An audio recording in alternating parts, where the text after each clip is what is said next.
আসসালামু আলাইকুম। আজকের বিষয়টা হলো আপনার শীতে ৪টি জিনিস ফলো করলে আপনার ওয়েট বাড়বে না। ওয়েট নিয়ন্ত্রণে থাকবে। কারণ দেখবেন শীতে কিন্তু মানুষের ওয়েটটা বেড়ে যায়। এর মূল কারণ হলো শীতে কোনো কাজ করতে মজা লাগে না। আপনার ঘুম ভাব থাকে। সারাক্ষণ মন চায় একটু ল্যাপের নিচে শুয়ে থাকি, কম্বলের নিচে শুয়ে থাকি।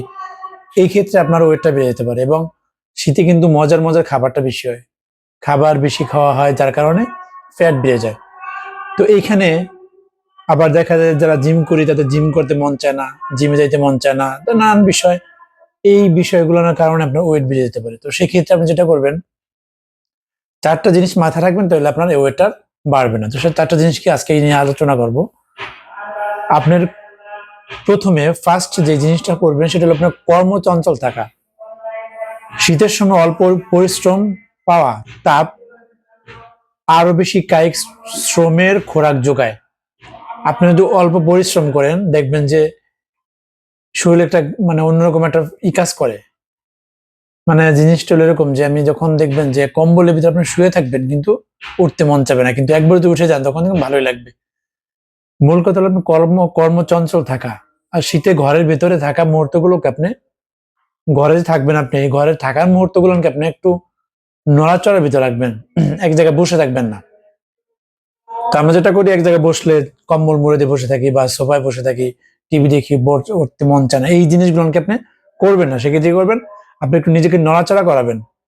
শরীরটা একটু হাঁটাচলা করবেন বা একটু কাজ করবেন। তো দেখা যাবে কি আপনার শরীরটা ভালো থাকবে। শীতে ঘরের ভিতরে থাকা মুহূর্তগুলোকে দেহের অঙ্গ প্রত্যঙ্গের নড়াচড়া অব্যাহত রাখার দিকে মনোযোগ দিতে হবে। ওয়ার্কআউট ভিডিওগুলোর মাধ্যমে হোম জিম সেট আপ করা। খুব বেশি আয়োজনের দিকে না যেতে যেতে না চাইলে যোগ ব্যায়ামের মতো উন্নয়ন করবেন। আপনি যে শীতে কিন্তু আপনি বাসায় আপনার ওয়ার্কআউট করতে পারেন, জিম করতে পারেন। সেক্ষেত্রে আপনি এই কিছু ভিডিও তৈরি করতে পারেন যে আমি আজকে এই ব্যায়ামটা করলাম, কালকে অন্য ব্যায়াম করবো। এরকম একটা জিম সেট আপ করা। আপনার হিউজ পরিমাণে ইনস্ট্রুমেন্ট লাগবে, মেশিন লাগবে এমন না। শুধু আপনি যতটুকু করলে হয় আর কি, আপনার শরীরের ওয়ার্ম আপ হয়ে যাবে, ফ্যাট জমবে না। এই সমস্ত বিষয়গুলো মাথায় রাখতে হবে। দ্বিতীয়ত, নিজের অলসতাকে একটু কি বলবেন, ছুটি দিয়ে দেন। আমি অলসতা করব না এরকম একটা টেন্ডেন্সি নিজের ভিতরে তৈরি করেন। ঘর থেকে বেরিয়ে আসতে পারেন। খোলা পরিবেশে শরীর চর্চার কোনো বিকল্প নেই। দেখবেন আপনি একটু সোয়েটার বা আপনার শরীরে একটু শীতের জ্যাকেট মেকেট পরে একটু বেরোইলেন, হাঁটাচলা করলেন, ভালো লাগবে। পা মোজা, হাত মোজা পরতে পারেন। একান্ত পক্ষে আবহাওয়া একটু সহনীয় হলেই ঘরের বাইরে শারীরিক অনুষ্ঠানগুলো শুরু করা উচিত। এতে করে অভ্যাস বজায় থাকবে এবং সেই সঙ্গে দেহের পেশিগুলো সচল থাকবে।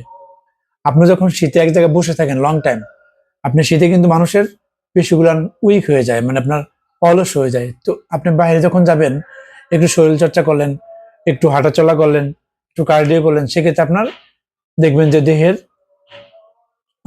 চঞ্চলতা বেড়ে যাবে। তাহলে আপনার পেশিগুলো সচল থাকবে। লং টাইম যদি আপনি ব্যায়াম না করেন, হাঁটাচলা না করেন, পেশিগুলো কিন্তু রিল্যাক্স হয়ে যায়, আপনার অলস হয়ে যায়। সেক্ষেত্রে আপনি বাইরে গিয়ে ভালো একটা পরিবেশে হাঁটাচলা করলেন, এটা হলো খুব ভালো উপকার হবে। প্রোটিন ও ফাইবার সমৃদ্ধ খাবার খাওয়া। সবসময় খেয়াল রাখবেন যে প্রোটিন, আমি এটা আগেও বলি, আমি জিম মেম্বারদেরকেও বলি যে জিমে আপনি যখন শীত আসবে তখন কিন্তু প্রোটিন ও ফাইবার সমৃদ্ধ খাবার। শীতকালে কিন্তু প্রচুর খাবার থাকে। শীতের সময় প্রোটিন ও ফাইবার পুষ্টি উপাদান সমৃদ্ধ খাবারগুলো সর্বোত্তম। আবার বলি, শীতের সময় প্রোটিন ও ফাইবার পুষ্টি উপাদান সমৃদ্ধ খাবারগুলো সর্বোত্তম। প্রোটিন পেশি রক্ষণাবেক্ষণ, বিপাক এবং ক্ষুধা কমাতে সাহায্য করে। প্রোটিন, আপনি দেখবেন আমাদের বেশিরভাগ বাঙালি কিন্তু প্রোটিনে ঘাটতি থাকে, যার কারণে বেশি ক্ষুধা লাগে। আমরা একটু পরে আবিজাবি খাই, এটা ওটা খাই, কিন্তু ক্ষুধা থেকে যায়। এই যে আমার শরীরে যদি পর্যাপ্ত প্রোটিন থাকে তাহলে কিন্তু ক্ষুধা কম লাগবে। ফাইবার অল্প খাবারে পাকস্থলীর পূর্ণতা বৃদ্ধি ও হজমে সহায়তা করে। এতে ঘন ঘন খাওয়ার উন্মাদনা কমায়, তাতে ওজন বাড়ার পরিবর্তে কমে। আপনি যখন প্রোটিন ফাইবার সমৃদ্ধ খাবার খাবেন তখন আপনার ঘন ঘন ক্ষুধা লাগবে না। এটাকে আপনার হজম শক্তি বাড়াবে, মানে হজমযোগ শক্তি যখন বাড়াবে তখন কিন্তু শরীরে অটোমেটিক এনার্জি বেড়ে যাবে, আপনার ক্ষুধা কম লাগবে। পানির শূন্যতা এড়িয়ে চলা, দেখেন শীতকালে কিন্তু মানুষ পানির শূন্যতায় ভোগে, কারণ শীতকালে কিন্তু ঘন ঘন প্রসাব, মানে ওয়াশরুমে যেতে মন চায়, কিন্তু আপনি দেখা যায় ঘন ঘন পানি, একটু পানি বেশি খেলে বারবার প্রসাব করতে যেতে হবে। এই জন্য এই অলসতা করে কিন্তু অনেকে পানি কম খান। এক্ষেত্রে হবে কি, আপনার পানির শূন্যতা হতে পারে এবং আপনার জন্ডিস হওয়ার প্রবণতা বেড়ে যেতে পারে। কারণ আমাদের শীতে কিন্তু আপনি দেখবেন যে শরীরে ঘামে না, হ্যাঁ শরীর কিন্তু ঘামে কম। শীতকালে সবচেয়ে বেশি সমস্যা পানি পানি পানি শীতের প্রকোপে পড়তে বা বারবার ওয়াশরুমে যেতে কেউ চায় না, এই সময় শরীরে ঘামে না একদম। এই শরীর কম ঘামানোর ফলে আপনি কিন্তু ওয়াশরুমে বারবার যেতে হয়, মানে প্রসাবের বেগ কম থাকে। অল্প মাত্রায় পানির শূন্যতাও কখনো অতিমাত্রায় ক্ষুধার উদ্বেগ ঘটাতে পারে। দেখেন এখানে কিন্তু পানির শূন্যতা থাকলে আপনার শরীরে ক্ষুধার উদ্বেগ ঘটাতে পারে। এই জিনিসটা তোমরা খেয়াল রাখবেন যে পানির শূন্যতা হইলে কি ধরনের সমস্যা হইতে পারে। পানির শূন্যতা হইলে আপনার ক্ষুধার প্রবণতা বেড়ে যেতে পারে। অল্প মাত্রায় পানির শূন্যতা কখনো অতিমাত্রায় ক্ষুধার উদ্বেগ ঘটাতে পারে। পর্যাপ্ত পরিমাণে পানি পান করা, যদি অনেক বেশি আলসামি থাকে তবে এই সমস্যা থেকে উত্তরণের পথ বাদ দিতে পারেন ভেষজ চা।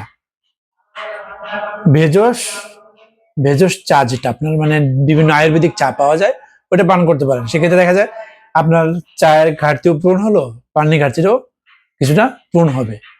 এইটা কিন্তু একটা খুবই ইম্পর্টেন্ট জিনিস। পর্যাপ্ত পরিমাণে পানি পান করে যদি অনেক বেশি আলসামি হয়ে থাকে তাহলে চা পান করতে পারেন।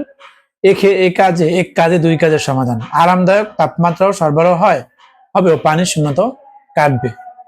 তো আজকে যে বিষয়টা আলোচনা করলাম, আমি এটা নিয়ে অনেক সময় কথা বলি, শীতে মানুষের শরীর কিন্তু অলস হয়ে যায়, কিছু ভালো লাগে না, দেখছেন শীত ঘুম নাই, কিন্তু তারপর দেখুন কম্বলের ভিতরে থাকতে একটু মজা লাগে।